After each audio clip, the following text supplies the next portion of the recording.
예, 오늘 하이델베르 요리 문답 먼저 성경 보도록 하겠습니다. 골로새서 1장 9절로 10절 말씀입니다.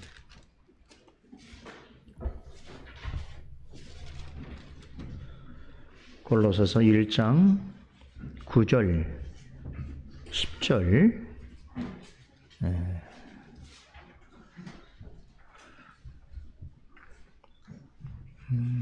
12절까지 읽죠. 9절에서 12절까지 읽겠습니다.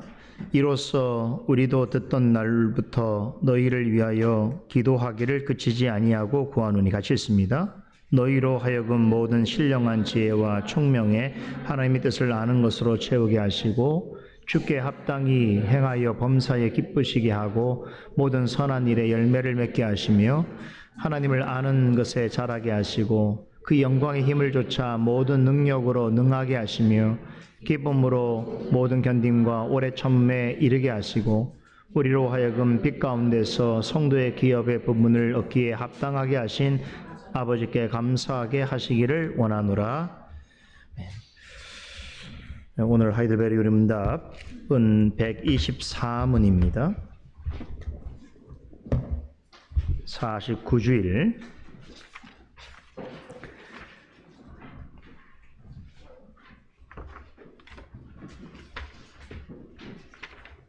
336페이지 49주일 124문 문답합니다. 셋째 간구는 무엇입니까? 뜻이 하늘에서 이룬 것 같이 땅에서 이루어지이다로 이런 간구입니다.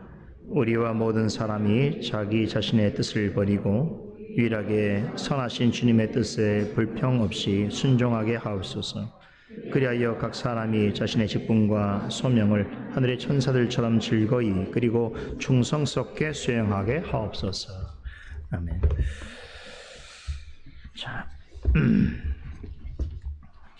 자, 오늘부터 몇 주간은 우리가 방금 문답한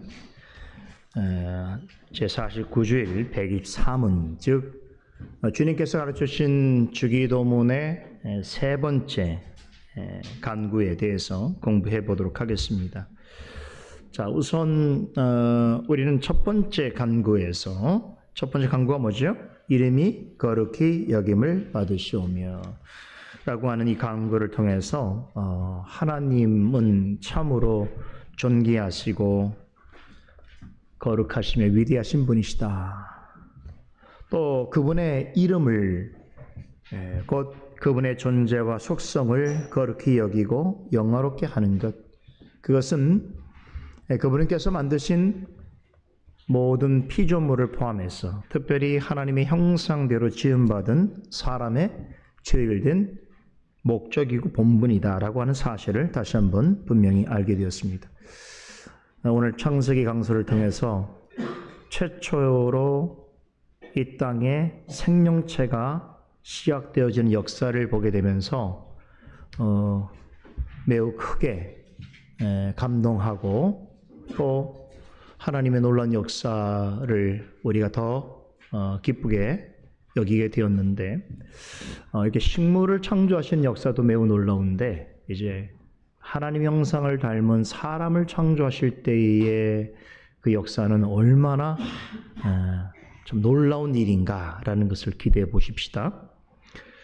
자, 그런데 이렇게 하이델베르그 요리 문답에서 가르치는 주님의 기도의 첫 번째 간구 내용을 볼 때에 이 내용이 얼마나 귀한가 생각할 때에 우리는 마땅히 이렇게 기도해야 된다는 것이죠. 우리 복습하는 차원에서 앞 페이지에 335페이지 우리 첫째 간구 한번 문답해 보도록 하겠습니다. 첫째 간구가 무엇을 의미하는지 함께 나눠보지요.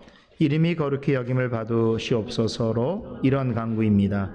무엇보다도 먼저 우리로 하여금 주님을 바르게 알게 하여 주옵시며 주께서 행하시는 모든 일에서 주님을 거룩히 여기고 경배하고 찬송하게 하옵소서.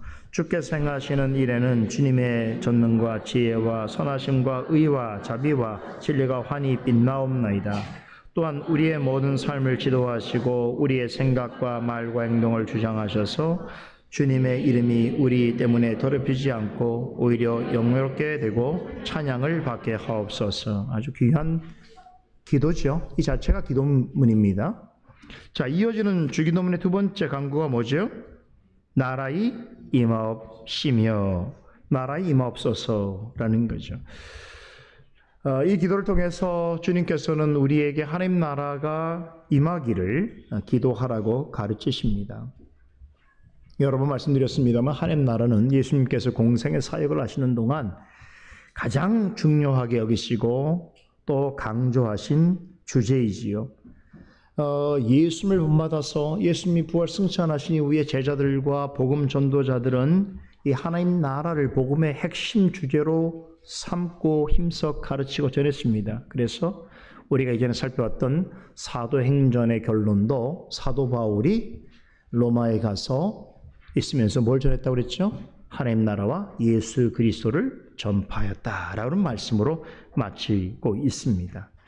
자, 그런데 하나님 나라는 언제부터 있었을까요? 태초부터 있었습니다. 자, 우리가 하나님 나라를 생각할 때에 어떤 특정한 지역이나 물리적 장소라고 하는 개념이 아니라 하나님의 주권적인 통치라고 하는 개념으로 이해하게 될 때에 최초의 하나님 나라가 이 땅에 실현된 곳이 어디겠습니까? 에덴 동산이라고 볼 수 있습니다. 에덴 동산은 하나님께서 말씀하시는 그 하나님 나라의 모습이 구체적으로 드러난 최초의 장소이지요. 이곳에서 모든 인류를 대표할 아담은 하나님으로부터 매우 특별한 복을 받았지요. 그것은 하나님께서는 당신이 만드신 모든 피조 세계를 아담과 하와가 하나님의 명을 받아서 다스리고 또 돌보도록 하는 사명과 고난을 맡기셨지요. 그래서 그는 이미 처음 하나님이 이 땅에 보여주신 하나님 나라에 있어서 제사장과 왕의 사명, 그 직분을 받은 자로 있었던 것이지요. 이 귀한, 이 귀중한 사명을 망각하고 결국 사단의 유혹과 시험을 받아서 하나님의 뜻을 거역하게 되었고, 그리고 모든 인류를 대표하여 하나님과 맺은 최초의 언약을 깨트려 버리게 되었지요. 그로 인해서 저주를 받아서 이 땅에 추방되어지게 되는데, 그때 사람만 그렇게 된 것이 아니라 사탄도 추방을 당합니다. 그 이후에 이 땅에서의 일부는 사탄에 의해서 장악이 되지요. 그리고 아담의 부패한 본성을 이어받은 사람들은 공중문세를 잡은 사탄을 따르는 어둠 나라의 백성이 됩니다.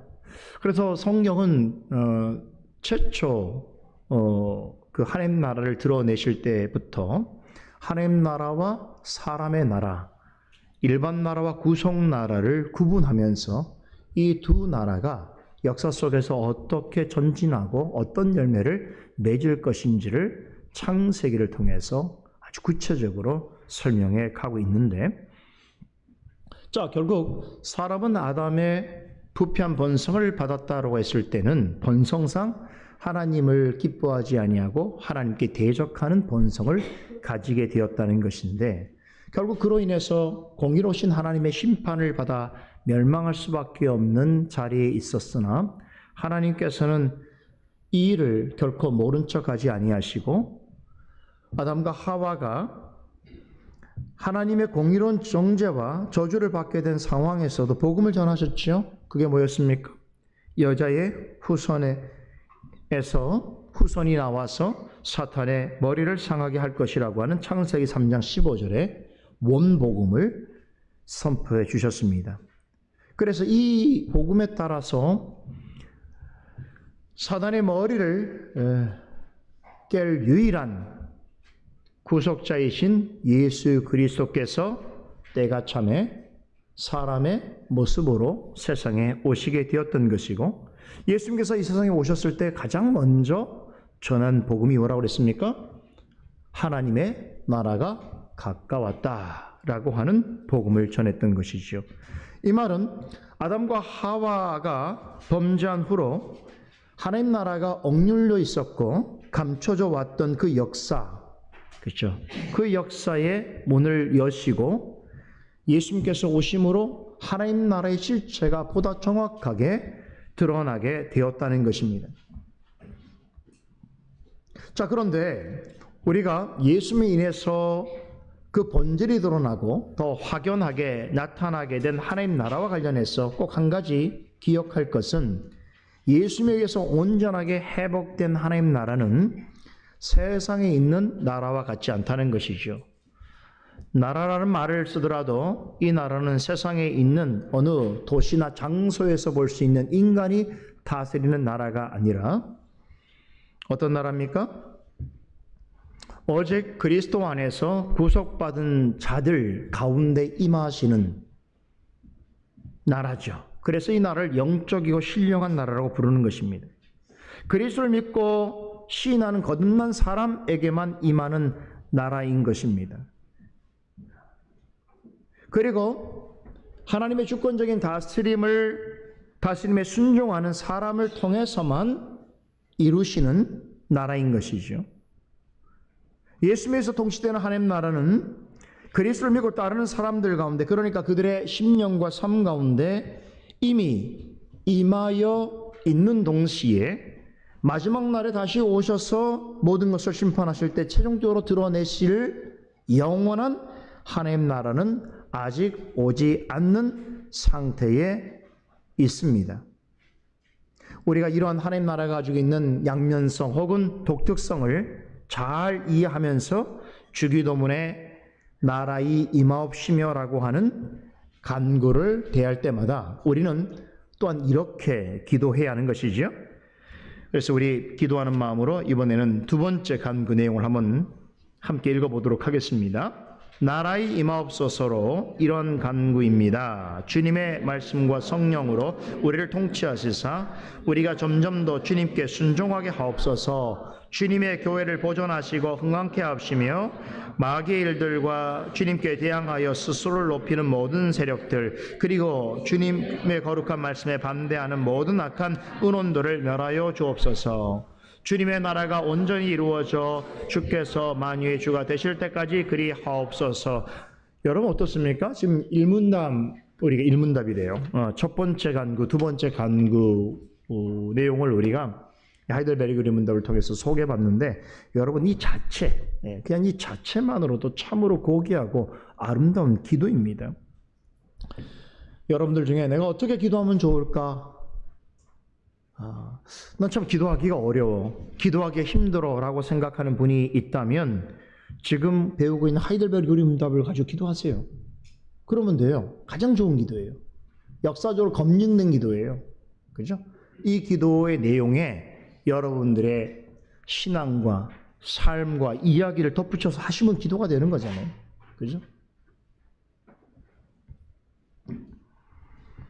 참 감사하죠. 우리가 어떻게 기도할 것인지에 대해서도 주님께서 가르치셨고, 우리 교회 역사를 통해서 우리가 신뢰할 수 있는, 또 공유할 수 있는 좋은 신앙을 가진 믿음의 선배들에 의해서 공교회적으로 우리의 기도가 이렇게 하나님께 기도하는 것이 참된 기도라고 하는 예와 모범을 이미 오래전부터 우리에게 소개해주고 있기 때문에, 이런 상황 가운데 있는데 기도를 하기가 어려워서 기도를 안 한다든가, 어떻게 기도할 줄 모르기 때문에 난 기도 못하고 있어요 라고 말하는 건 정말 좋지 못한 핑계이죠. 그렇죠? 기도하기 어려우시면 하이델베르그 요리 문답부터 기도하세요. 그냥 이번에 계속 기도 지금 배우잖아요. 배우신 내용 가지고 그냥 첫 번째 서론부터 첫 번째 강구, 두 번째 강구, 세 번째 강구, 여섯 번째 강구까지 쭉 읽어보시면서 그 기도를 여러분들의 기도의 내용으로 삼으시면 됩니다. 자, 그래서 이제 오늘부터는 주기도문의 세 번째 간구 내용인 뜻이 하늘에서 이룬 것 같이 땅에서 이루어지이다라고 하는 이제 기도를 배울 텐데, 이 기도 제목도 참 우리를 더 깊은 세계로, 기도의 깊은 세계로 우리를 인도해줍니다. 여러분 기도의 깊은 세계 경험해 보셨나요? 이렇게 말하면 좀 홀리하죠. 좀 이상하죠. 막 기도의 깊은 세계가 막 알랄랄라 막 이렇게 말한다든가, 막 헤어나지 못하고 막 이런 걸 생각해요. 참 말하기가 좀 그런데, 시대적인 어떤 그 말의 언어의 뉘앙스라는 게 좀 이상해져서 근데 깊은 기도는 그런 건 아니겠죠. 그죠? 우리를 정말 깊은 기도의 세계로 인도해 주는 내용이 있는데 그것은 뭐냐면 이 세 번째 기도가 놀라운 기도인 것은 앞에 우리가 고백했던 이 두 가지, 첫 번째, 두 번째 간구의 내용과 너무나 깊이 밀접해 있다는 거예요. 그래서 첫 번째, 두 번째 기도를 한 사람만이 세 번째 기도를 할 수 있게 되는 것인데요. 그래서 기도가 점점 더 중요해집니다. 여기서 중요함이라고 하는 것은 기도가 무거워지는 거지. 비중이 점점 더 커지는 거예요. 우리 기도가 점점 더 하나님께 가까이 다가갈 뿐만 아니라 내용이 풍성해지고 있는 것이죠. 자, 일단 뜻이 하늘에서 이루어진 것까지 땅에서도 이루어지다라고 하는 이 기도는 오직 거듭난 그리스도인만이 할 수 있는 기도라고 하는 점을 여러분 꼭 기억하셔야 되는데 왜 그러냐면 이 기도 자체가 그런 기도예요. 보세요. 뜻이 하늘에서 이룬 것 같이라고 우리말로 번역이 되었는데 원문 헬라어와 또 영어를 보게 되면 여기에는 이 뜻이라고 하는 말 앞에 한 단어가 있습니다. 뭐예요? 우리 영어로는 yours 이렇게 번역되어 있어요. 그러니까 당신의, 하나님의죠. 주님의. 그러니까 무슨 뜻입니까? 이 기도는 주님의 뜻이, 하나님의 뜻이 하늘에서 이룬 것 같이 땅에서도 이루어 달라고 하는 기도예요. 그러니까 이 기도는 하나님을 믿고 따르는 사람만이 할 수 있는 기도인 거죠. 그런 사람만이 하나님의 뜻을 생각하는 기도를 할 수 있다라는 것이죠.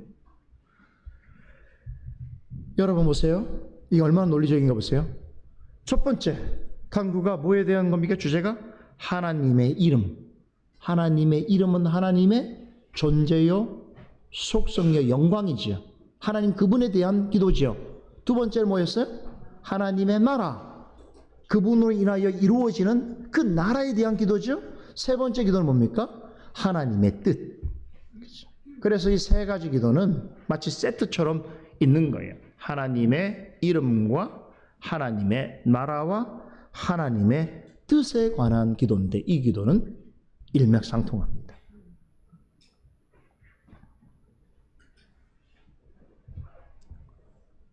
여러분 생각해 보세요.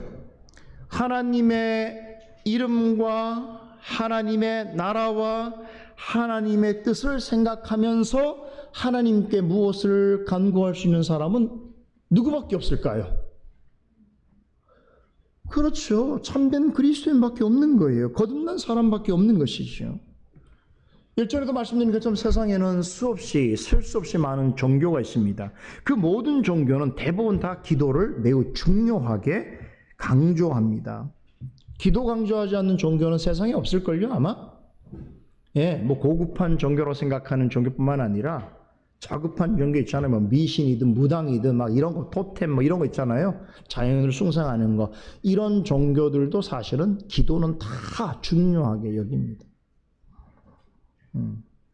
그래서 제가 뭐 그런 말씀 전해드린 적이 있는데 저희 어린 시절에 제 그 추억 속에 저희 어머니의 인상 중에 한 가지가 뭐냐면 주님을 만나시기 전에 참 기도하는 분이었다는 거.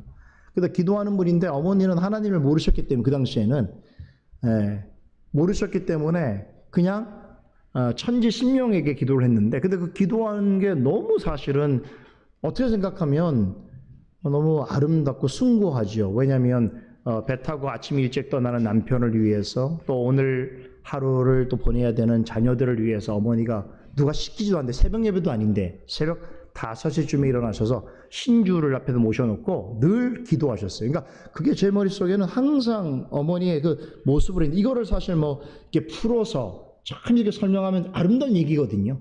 그렇잖아요. 그죠?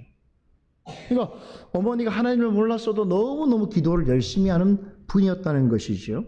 하나님을 모르는 종교나 신앙에서도 기도를 강조합니다. 그런데 여러분 어떤 종교에서 하나님의 이름과 하나님의 나라와 하나님의 뜻을 생각하며 기도하는 종교가 어디 있겠습니까? 이건 오직 거듭난 그리스도인들만이 할 수 있는 기도인 것이죠. 나중에 저희 어머니가 이제 예수를 믿고 나서 기도의 사람이 되셨어요. 그래서 저는 그 사실을 믿었습니다. 어머니가 항상 멀리 떨어져 있어도 언제나 기도하는 분이라는 것을 알고 있었기 때문에 근데 제가 믿음이 부족하고 아직 성숙하지 못했을 때는 부모님이 나를 위해서 기도해 주는 것이 뭐 그렇게 크고 대단한 일인가라는 것을 그렇게 마치 무관심하듯이 지났는데, 제가 나이가 들고 부모만큼 그러한 시절을 보내면서 살다 보니까 누군가가 나를 위해서 기도해 주는 것, 특별히 나의 가족이 나를 위하여 전심으로 기도해 주는 것이 하나님께서 얼마나 그 기도를 기뻐 받으시고 그 기도에 응답하시는가를 여러 번 깨닫게 되었습니다. 그래서 참 감사하게 생각을 하는데, 여러분도 마찬가지예요. 여러분들을 위해서 누군가가 정말로 자기 자신만큼 중요하게 생각해서 기도하는 사람이 있다면 참 복 있는 것입니다. 그죠?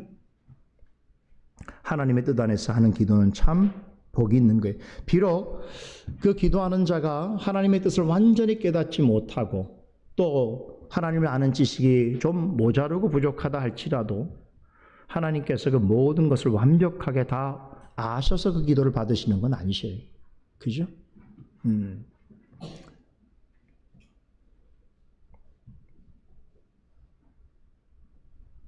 그래서 이 주기도문의 기도는 오직 거듭난 그리스도인만이 할 수 있는 기도라고 하는 것이죠. 자, 그렇다면 우리가 거듭난 그리스도인을 하나님의 백성이라고 말할 때에, 그럼 우리가 거듭난 그리스도인이자 하나님의 백성됨을 어떻게 증명해 보이겠느냐는 거죠. 이걸 다르게 질문하면, 우리가 대한민국 국민이죠. 대한민국 국민이라고 하는 것을 증명해낼 방법이 무엇일까라고 하는 질문과 유사합니다. 자, 대한민국 국민이라면 마땅히 해야 될 일이 있어요. 그게 뭐냐면 우리나라의 헌법을 지키는 것이죠. 자, 우리는 미국이나 중국 같은 다른 나라의 헌법을 지킬 이유는 전혀 없는 것이죠. 왜냐하면 우리는 그 나라 백성이 아니기 때문이죠. 미국 사람은 미국 헌법 지켜야 되고 중국 사람은 중국 헌법을 지켜야 되겠죠. 우리나라 사람은 우리나라 헌법을 지켜야 됩니다.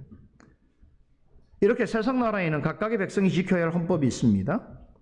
사람들은 자신이 속한 나라의 법을 지킴으로 자신이 그 나라 백성이라는 것을 증명하는 것이죠. 그러하듯이 하나님 나라의 백성이라면 하나님의 법을 바르게 알고 지키는 것이 마땅한 것입니다. 이것은 하나님 나라 백성으로서 행해야 될 당연한 의무인 것입니다. 하나님 나라에 참되고 충성된 백성이라고 한다면 왜 하나님의 정하신 법을 지켜야 합니까? 하나님은 왕이시기 때문이죠. 그 왕이신 하나님의 뜻대로 행해야 되는 것이죠. 그리할 때 그 왕의 통치를 받는 백성이라고 말할 수 있는 것입니다. 그래서 하나님의 백성을 달리 말하자면 하나님의 법을 잘 이해하고 그 법대로 지키는 사람이라고 할 수 있는데, 이것 또한 오직 거듭난 그리스도인만이 행할 수 있는 것입니다.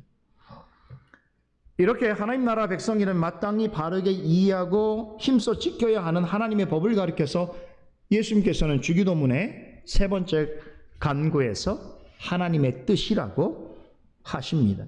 그러니까 하나님의 뜻을 구하는 세 번째 간구는 이 땅에서 성령과 말씀으로 하나님의 거룩한 통치를 받으면서 하나님 나라 백성으로서 살아가는 거듭난 그리스도인만이 할 수 있는 숭고한 기도가 되는 것입니다. 바로 이 점에 있어서 이 세 번째 간구 내용은 성경이 가르치는 기도의 본질이 무엇인가를 우리에게 깨닫게 해주고 있습니다. 앞서 말씀드린 것처럼 세상에는 기도를 강조하는 종교들이 많다고 했는데, 그리고 실제로 삶 속에서 기도를 실천하는 사람이 참 많지요. 지난주 우리 자녀들이 어디를 다녀왔다고 하는데, 거기 가서 보니까 아침 새벽에 이렇게 동네에 사이렌 같은 소리가 있었나 봐요. 그 소리가 뭐냐면 아침에 일어나서 기도하라는 소리래요. 그죠? 그런 나라가 있어요. 모슬렘 같은 그런 나라는 국가적으로 아침부터 이렇게 기도하는 시간을 정해놓고 하루에 5번 하잖아요. 5번 그 시간마다 소리를 냅니다. 전부 다 들을 수 있도록. 사이렌 소리 내면 어디 있든지 간에 메카를 향해서 절을 하고 기도하는 거예요. 그죠? 그런데 자, 세상에 있는 여타의 종교에서 아무리 많은 기도를 강조하고 중요하게 여긴다고 하더라도 성경에서 가르치는 기도와 본질적인 차이점이 있다는 거예요. 그게 뭐냐면 여러 종교에서 기도를 강조하고 또 많은 사람들이 기도하는 가장 중요한 이유가 무엇인가 하면 그것은 대부분 바로 자신의 문제 때문입니다. 자기 자신의 처해 있는 어려움, 그 문제를 해결받기 위해서 인생에서 겪는 여러 가지 난관들, 고난들을 헤쳐나가고 벗어나기 위해서 기도하는 것입니다. 이걸 쉽게 말하면 나의 뜻이 이루어지기를 바라는 것이죠. 나의 뜻이라고 하는 건 다른 말로 내가 소원하는 거죠. 내가 바라는 것이죠. 그것을 어떻게라도 연약한 인간의 힘으로는 이룰 수 없기 때문에 어떤 절대자의 도우심을 받아서 이루려고 하는 애쓰는 일이 바로 기도인 것이죠. 그 세상의 종교에서는 거의 이런 방식입니다. 기도가 거의 자신의 문제 해결, 자신의 소원하는 걸 이루는 것, 자신의 뜻을 이루는 것이 기도인 것이죠. 그런데 오늘 예수님께서 주기도문을 통해서 가르쳐 주시는 이 세 번째 간구의 내용은 어떻습니까? 그런 기도는 참된 기도가 아니라는 것입니다. 기도는 우리 자신의 뜻과 소원을 이루기 위해서 하나님께 매달리는 것이 아니라는 거예요. 잘 들으세요? 오히려 하나님께서 바라시는 참된 기도는 어떤 기도라고요? 하나님의 뜻이 이루어지기를 위해서 기도하는 거래요. 엄청난 차이죠? 대부분 기도가 나를 위해서 기도하는 건데 주님께서 말씀하신 참된 기도는 나를 위한 기도가 아니라 하나님의 뜻을 위한 기도, 하나님 뜻이 이루어지기를 바라는 기도가 참된 기도라는 거예요. 여러분, 이런 기도가 세상에 어디 있습니까? 기독교가 아닌 곳에서는 발견할 수 없습니다. 그죠? 오직 성경에서만 가르치고 있는 내용입니다. 우리 주변에 보면 기도를 강조하는 그리스도인들이 많습니다. 그런데 이렇게 기도를 생각하는 분들도 적지 않아요. 기도한다면 어떻게든 나의 바라는 것들, 소원하는 것들을 이루고 관철하기 위해서 기도를 애용하는 것이죠. 기도를 그러한 나의 뜻을 이루기 위한, 소원을 이루기 위한 효과적인 수단으로서 이해하고 열심을 냅니다. 심지어는 하나님의 뜻이 나의 뜻과 다르더라도 기도를 통하여 하나님의 뜻을 변경시킬 수 있다고 생각하는 분들도 있어요. 이런 분들은 오히려 더 대단합니다. 대단해. 그래서 기도하는 게 어떻게 하냐면 씨름하듯이 하고, 이것도 안 되면 하나님 약간 협박하듯이 하고, 이것도 안 되면 더 어떻게 할지 모르겠네요. 그죠? 여기까지 아니면 참지 않겠습니다. 자신이 막 기도의 선을 막 그어놓고, 하나님 이거 안 들어주시면 저 가만히 있지 않을 거예요. 그죠? 비록 하나님의 뜻은 아니지만 내 기도가 천상에 도달해서 하나님의 보좌를 움직이는 능력이 있게 해 주옵소서. 세상에 뭐 이런 기도가 있나요? 그죠? 근데 이런 기도를 열심히 하는 분들이 있어요. 근데 정말 간절하면 이해가 되죠. 얼마나 간절하면 자신의 뜻을, 하나님 뜻이 아니지도 않은데 그 뜻을, 자신의 뜻을 이루어달라고 하는, 그렇게 하나님을 향해서 그렇게 할 수 있을까? 그런데 성경은 이런 기도는 많은 기도들 중에 이방인들이 하는 기도라고 주님께서 말씀하셔요. 그러니까 마태복음 6장 7절에 보면 기도할 때에 이방인 같이 하는 습관에 대해서 말하는데 어떻게 기도하는 거라고요? 중언부언한다 그래요. 중언부언한다는 게 뭔지 아세요? 말을 많이 해야 하나님이 들으실 줄 알고 하는 기도를 얘기하는 거예요. 그러니까 기도를 많이 하는 이유도 이 말을 안 하면 하나님이 못 들으실 텐데, 내가 이렇게 하지 않으면 하나님께서 안 들어주실 텐데 라고 하는 생각 때문에 이 말 저 말 이것저것을 다 보태다 보니까 기도 시간도 길어질 수 있는 거죠. 그죠? 막 던지다 보면 하나 맞겠죠. 뭐 이런 식의 생각을 가지고도 기도하는 사람이 있는데, 이런 기도는 이방인들이 하는 기도다 그러죠. 잠언서 28장 9절에서는 사람이 귀를 돌이키고 율법을 듣지 않으면 그의 기도는 가증하다고 말씀하십니다. 그러니까 이 말씀을 통해서 우리에게 가르쳐 주신 참된 기도는 뭐겠습니까? 기도는 내 뜻을 구하는 게 아니라는 거예요. 내 뜻을 고집하는 게 아니라는 거예요. 오히려 하나님의 뜻에 내 귀를 기울이는 게 기도예요. 기도는 말로 하는 것 같지만 사실은 정확하게 말하자면 기도는 하나님의 말씀에 귀를 기울이는 게 기도인 것이. 그래서 기도가 정말 힘들거든, 기도를 잘 모른다고 하시거든, 정말 하나님 편에 잘 서 있는 사람의 기도를 듣고 따라 하시고 거기에 동조하시고 그리고 이런 배움의 기도를 잘 익혀서 자기 생활 속에서 하도록 하면 되는 거예요. 그렇죠?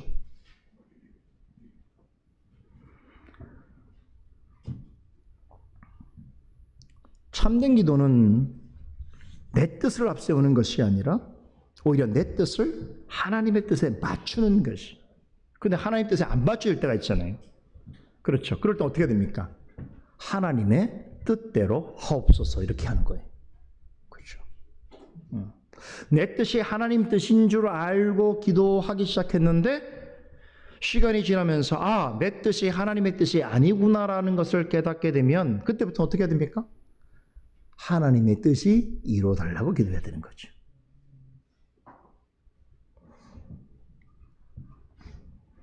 그래서 세 번째 간구는 우리에게 있어서 성경이 가르치는 기도의 본질과 특징을 잘 설명해 주고 있는데, 오늘은 남은 시간 이 골로새서 읽은 말씀을 잠깐 우리 나누면서 마치려고 합니다. 오늘 제가 여러분과 함께 읽은 골로새 1장의 말씀은 하나님의 뜻대로 하는 기도가 어떤 기도인지를 간략하지만 아주 잘 소개해 주고 있는 말씀입니다. 사도 바울은 그 골로새를 방문한 적은 없지만 골로새에 교회가 있는 것을 알고 있었고, 거기서 목회하는 에바브라라고 하는 사람을 통해서 소식을 듣게 됐습니다. 어디서 들은지 아세요? 로마에 있을 때. 그래서 로마에 있을 때 이 소식을 듣고 로마 감옥에 들어가서 쓴 편지 중에, 서신 중에 하나가 바로 골로새서입니다. 그러니까 사도 바울이 이 골로새 교회 소식을 듣고 골로새 성도들을 향해서 편지를 보낼 때는 자신의 인생에서 가장 힘든 시기예요. 고난을 받고 있는 시기란 말이에요. 네. 그죠? 그런 상황에서 골로새 교회의 여러 가지 이야기를 들으면서 한편으로는 격려해 주고 싶고 한편으로는 안타까이 여기면서 이 골로새서를 쓰게 되는데, 골로새서는 대단한 성경입니다. 제가 볼 때 목회 서신이라고 하는데 목회 서신보다 차원이 높은 대단히 이 골로새서는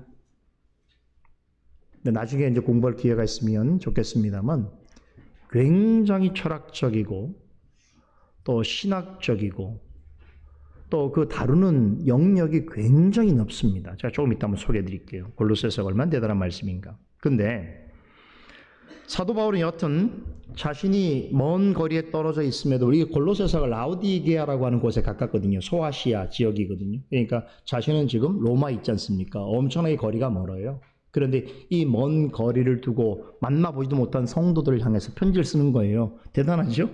네. 근데 여러분, 이걸 봤을 때 우리가 그리스도 안에서 우리 성도들과의 교제라는 게 꼭 어떤 거리적이고 물리적이고 공간적인 가까움만을 의미하는 것은 아니다라는 걸 생각해 볼 수 있는 거죠. 그렇죠? 비록 만날 수 없는 상황이 돼도, 멀리 떨어져 있는 상황이 돼도 주 안에서는 깊은 신앙의 교제로 들어갈 수 있는 것이고 실적 나눌 수도 있는 것이에요. 그렇죠? 그런데 사도 바울은 이렇게 복음을 전파하고 또 본인 심지어 가택연금된 상황에서 밖으로 나갈 수 없는 중에도 성도들의 어려움에 관하여 소식을 듣게 됐을 때에 그들을 위해서 먼저 기도를 했습니다. 우리가 성도들을 위해서 이런 서신까지 쓸 정도는 아니라고 하더라도 그잖아요. 네, 우리 성도들의 소식 중에 좀 안타깝고 그리고 좀 위로가 되어주고 싶고 격려를 해주고 싶은 마음이 있다면 뭘로 하겠습니까? 기도하십시오. 이보다 좋은 게 없는 거예요. 기도하시는 거죠. 그거야말로 가장 진실하지 않겠어요? 뭐냐면 사람을 앞에 두지 않고 하는 행동이야말로 정작 진실에서 나오는 건 아닐까요? 내가 그 사람을 마주하지 않는 자리인데도 불구하고 그 사람을 생각하여 하나님께 무릎을 꿇고 나를 위한 기도가 아니라 그 사람을 위한 기도를 한다면 그보다 진실한 행위가 어디 있습니까? 하나님이 그 기도를 얼마나 기뻐하시겠어요? 그래서 또한 돌아볼 때에 오늘 내가 사는 것은 하나님의 은혜인데 그 은혜의 방편으로 하나님께서 나만을 수단으로 삼지 아니하시고 나를 기억하여 나를 위하여 기도하는 사람들의 그 간절한 바람과 기도의 소리를 주께서 들으시고 나를 보호하시고 인도해 주시구나라는 생각을 또 하게 되는 거예요. 그래서 감사하는 삶을 사는 거예요. 우리 각자는 우리 스스로의 힘으로 사는 게 아닙니다. 여러분들 잘 기억하셔요. 여러분들이 한 주 한 주 살아가시는 게 여러분 스스로의 단독적인 힘으로 살아가는 게 아니라 우리 성도들이 있어서 살아가는 거예요. 기도하는 자들이 있어서. 그죠? 주 안에서 교제를 나누는 사람들이 있어서 지내는 거예요. 그래서 사도 바울은 이렇게 골로새 교인들을 위해서 그들을 위해서 기도할 뿐만 아니라 서신을 보내게 됐는데, 자 9절에 보게 되면 골로새 교회 소식을 전해들은 날부터 자 그가 뭘 했는지 보세요. 9절 보세요. 뭐라고 표현합니까? 우리도 듣던 날, 여기 우리라고 하는 건 디모데와 같이 있었기 때문인데, 우리도 듣던 날부터 너희를 위하여 기도하기를 그치지 아니하였다라고 고백하죠.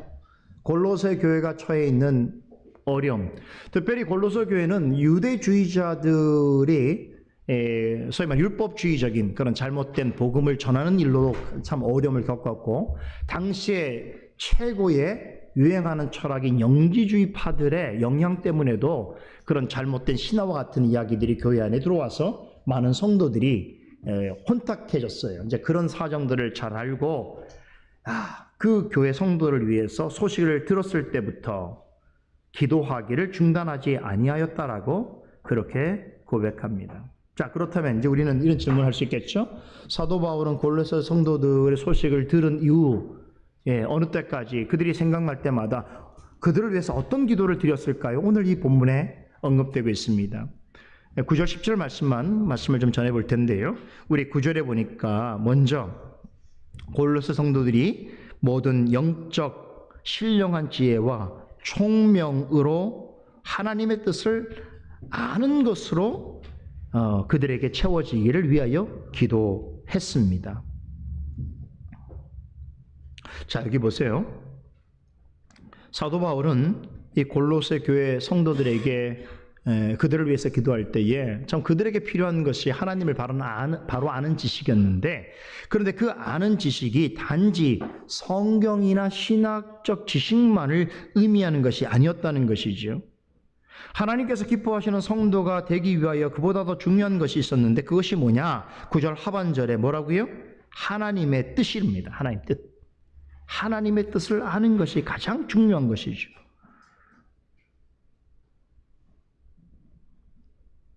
그러니까 이방 땅에서 참 여러 가지 다양하고 복잡하고 또 도전되고 위협되어지는 이방 문화와 잘못된 그런 복음을 전하는 사람들의 틈에서 이방 교회에서 바울 같은 지도자가 없이 교회가 든든하게 서기 위해서 가장 필요한 것이 무엇이었을까요?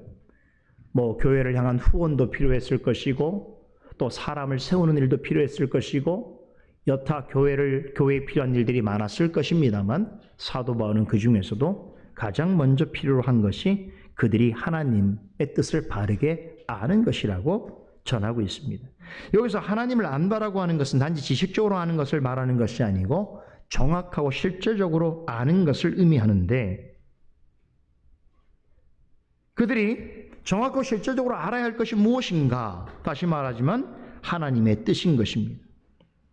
바울은 골로새 성도들이 하나님의 뜻을 정확하게 실제적으로 알고 분별하는 능력을 가질 수 있도록 그들을 위해서 계속해서 기도했습니다. 왜 그렇습니까?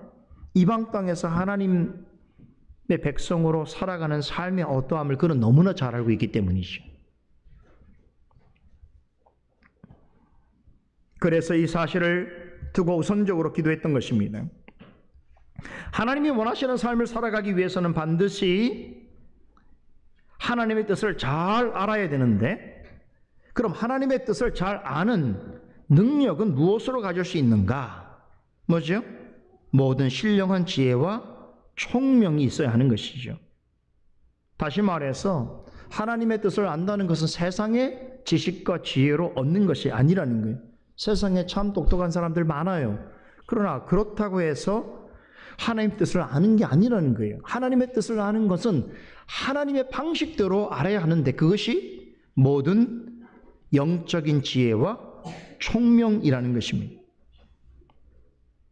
그러면 여기서 신령한 지혜와 총명은 무엇으로부터 나오는 것일까요? 하나님의 말씀이죠. 그러니까 이 말을 쉽게 말하면 하나님의 말씀을 잘 깨닫고 분별하여 하나님의 뜻을 알자, 이 얘기를 하고 있는 거예요.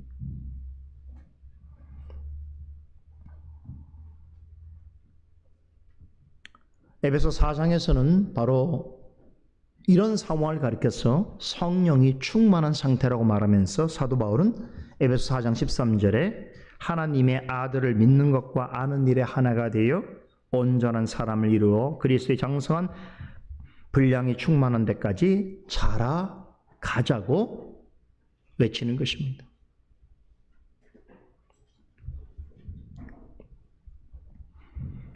우리가 그리스도인을 위해서, 성도들을 위해서 기도할 때 가장 중요한 기도가 뭐라고요? 하나님의 뜻을 제대로 아는 것입니다. 이 뜻을 제대로 알기 위해서는 성령 하나님께서 우리에게 비춰주시는 진리의 빛으로 깨달아지는 지혜와 총명함이 있어야 하는 것이죠.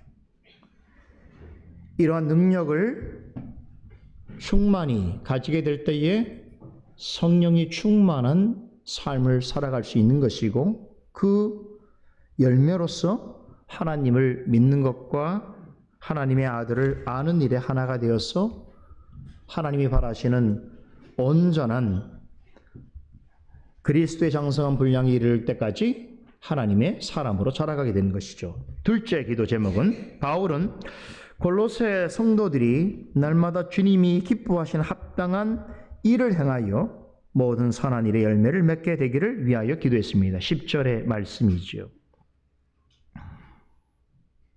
여러분, 우리가 하나님의 뜻을 바르게 알고 분별하는 데 관심을 가져야 할 이유가 어디에 있는가? 이 말씀에 따르면 그것은 하나님이 기뻐하시는 삶을 살아가기 위해서입니다. 그럼 어떻게 하는 것이 하나님을 기쁘시게 하는 삶을 사는 것인가? 주께서 우리에게 요구하시는 일들을 합당히 행하고 하나님이 기뻐하시는 모든 선한 일의 열매를 맺어가는 것입니다. 여기 10절에 보게 되면 이러한 일을 두고 주께 합당하게 행하여라고 하는 말로 표현하고 있는데 여기서 행하다라고 하는 말의 원의를 보게 되면 이건 행하다는 게 막 분주하게 움직이다는 게 아니고 이렇게 한 걸음 한 걸음씩 나아간다는 뜻입니다. 그러니까 우리가 하나님이 기뻐하시는 자로서 나아가는 길은 어쩌면 우리가 그리스도의 은혜로 말미암아서 구원함을 얻게 된 것은 즉각적으로 이루어진, 그리스도로 인해 즉각적으로 이루어진 일이나 그러한 은혜를 입고 하나님의 백성으로서 거룩한 삶을 살아가는 성화되어져 가는 삶은 점진적으로 이루어지는 것이라고 볼 수가 있는 것이죠. 그러니까 우리가 거듭났다고 해서 그 순간 더 이상 우리가 개선될 여지가 없는 완전한 사람이 되었다는 뜻이 결코 아닌 것이지요. 어쩌면 거듭난 삶은 하나님의 백성으로서의 삶의 출발점이 되는 것이죠. 그 이후의 삶은 하나님께서 우리를 요구하시는 거룩애로의 삶을 향하여 한 걸음 한 걸음 내딛듯이 나아가는 과정이 되는 것입니다. 우리가 복음을 듣는다고 해서 단숨에 복음에 합당하게 살아가기가 어렵습니다.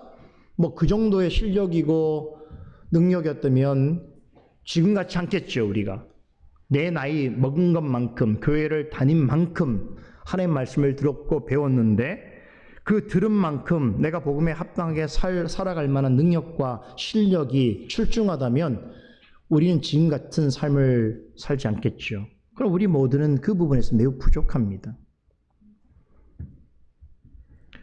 주일날 들은 복음도 다음 날은 잊어버려요. 그죠? 그렇게 은혜를 받았다고 했는데 월요일 날 어저께 무슨 말씀 들었지? 그죠?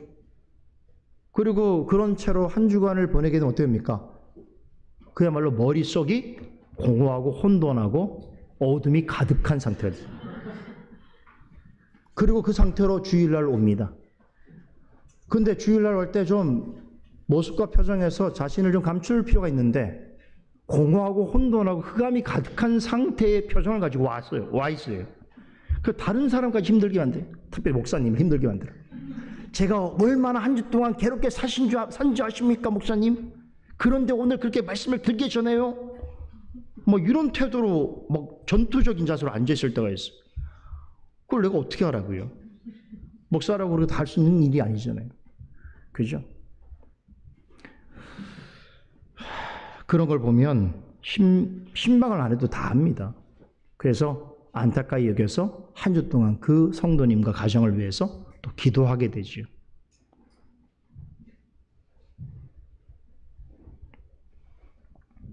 오늘은 그런 성도님이 없길 바랍니다. 쉽지 않아요. 왜 쉽지 않습니까? 이게 복음을 그렇게 듣는데, 하나님 말씀을 그렇게 듣는데 이렇게 합당하게 살아가기가 힘든지 모르겠어요. 이 복음의 능력이 없기 때문일까요? 진실한 말씀이 선포되지 않기 때문일까요?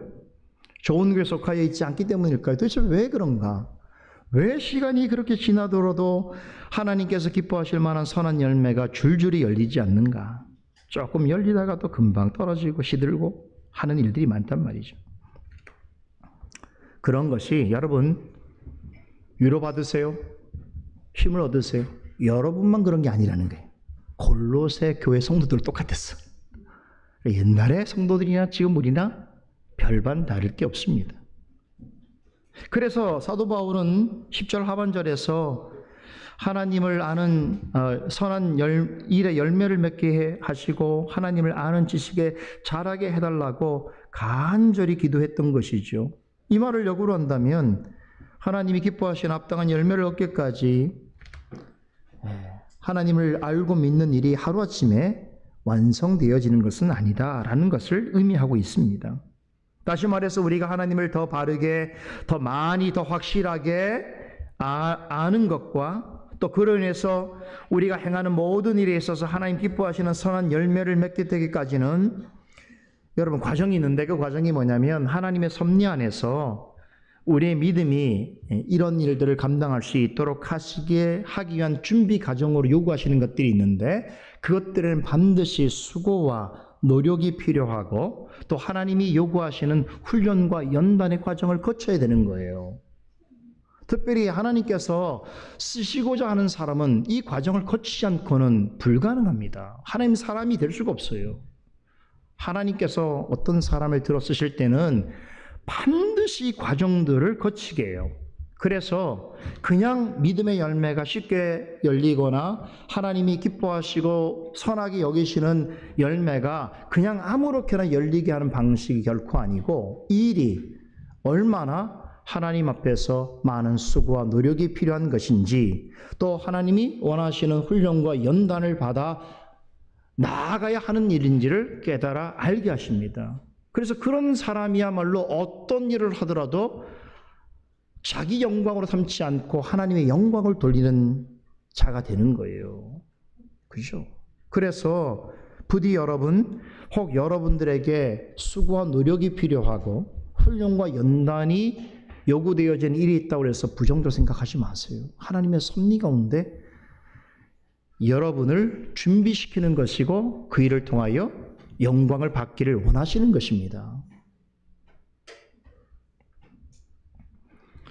여러분 11절에 보세요. 11절에 보면 이 일을 위해서 뭐라고 얘기하냐면 그 영광의 힘을 조차 모든 능력으로 능하게 하시며 기쁨으로 모든 뭐라 그럽니까? 뭐가 필요하다고요? 견딤, 오래 참음, 이것에 이르게 해주시기를 기도한다는 거예요.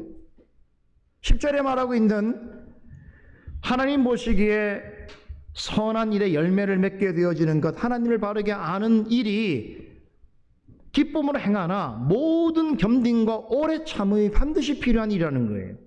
그렇죠? 이것을 우린 배우게 되는 거예요.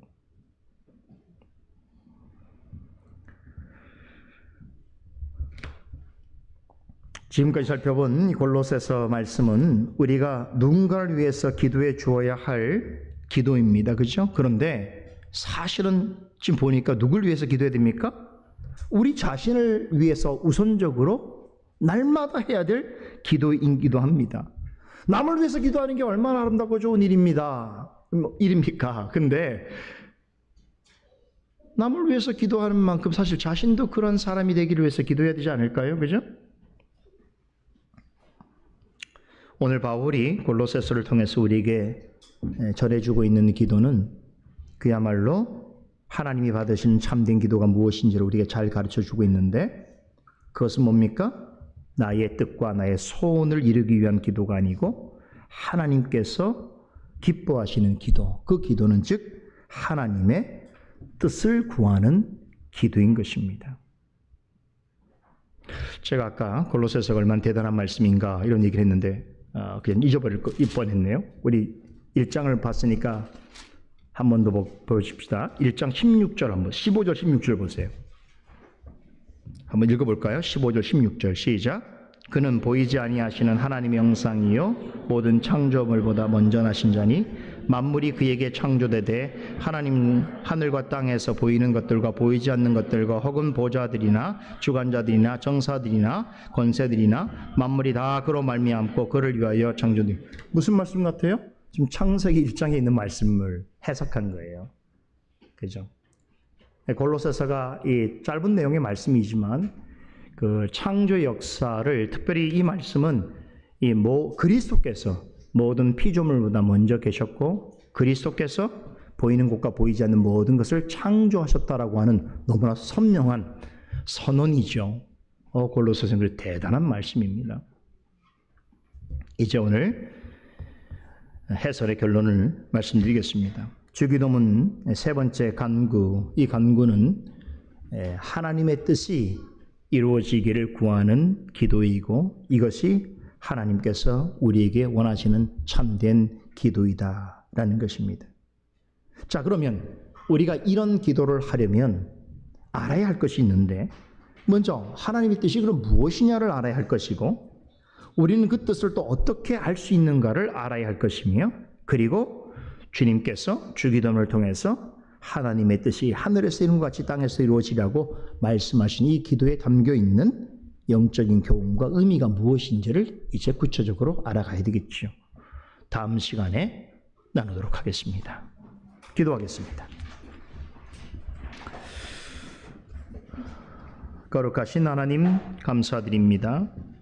오늘도 하이델베르 교리 문답을 통해서 우리가 하나님 앞에 늘 기도한 자로 서 있다는 사실을 다시 한번 자각하게 하여 주시고, 그 기도는 우리의 얼굴만 드는 것이 아니라 마음과 우리의 모든 것을 하나님을 향하여 바라보며 하나님을 신뢰하며 하나님께 충성하며 하나님께 영광 돌리는 그런 생으로 서 있는 존재라는 사실을 늘 기억하여 오직 하나님의 뜻에 합당한 기도를 드리는 인생으로 살아가기를 바라는 간절한 소망이 우리 가운데 있습니다.